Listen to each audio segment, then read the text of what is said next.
I'm Cody. We're here to talk about our story. We have 3 beautiful kids, Braxton, Rowan, and Hallie. Back in May, Rowan was jumping on her couch and he kind of fell and hit his head, kind of split open his entire forehead. So he ended up going to the hospital. We were concerned with, any internal damage or what was going to happen. Yeah, so she was, I think, about to get on a plane to go on a trip, and this all happened, and I didn't know what to do first, didn't know whether to call her, because, as a dad, I was, really scared and, mad at myself, and, scared of what she was going to say, because, I didn't want to be like a failure, but, so I ended up calling her. We were in the ambulance, and he got taken there to the hospital, which actually went to 3 different hospitals that night. But I don't know, once I got to the first hospital and, a bunch of people found out, I kind of just felt really, I wasn't scared. I felt secure and it was all gonna work out.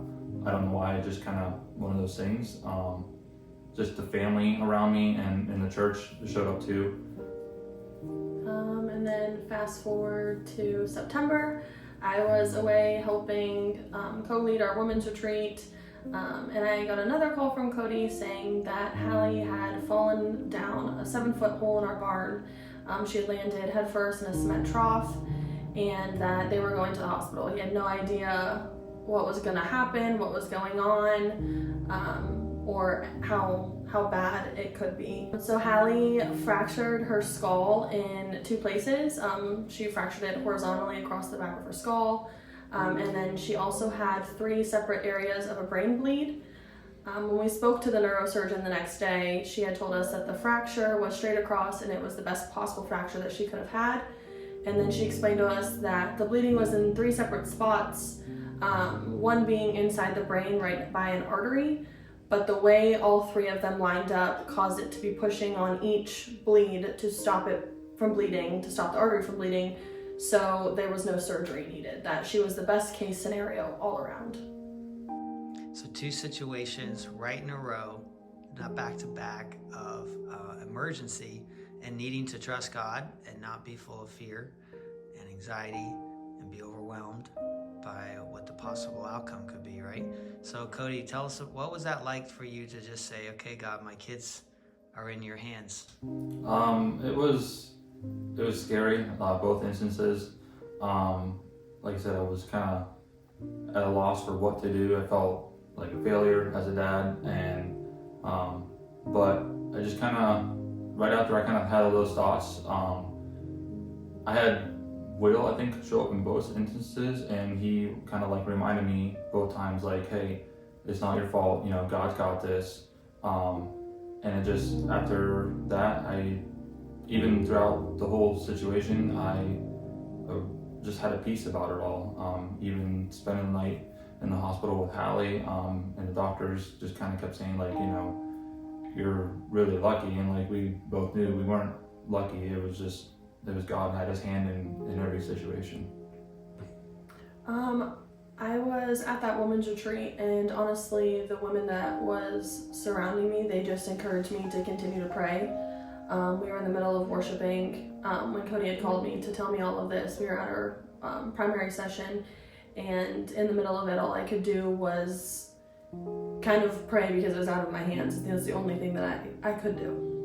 Yeah, so Hallie's happened in September, and then we got in a really bad car accident in December.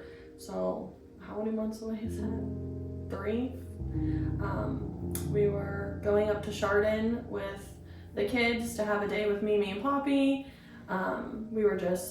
He was sleeping, the kids were sleeping, and I was just enjoying some Jesus jams when some guy stopped at a stop sign and he ended up pulling out in front of us. We T-boned him going 55 miles an hour, and then went off into a ditch. We both got out of the car to check on the kids, and that's when Cody started freaking out, saying that the car was on fire, that we had to get the kids out of the car. At that point, I was freaking out. All the kids were screaming, they were bleeding, crying, and I didn't know if anyone was okay.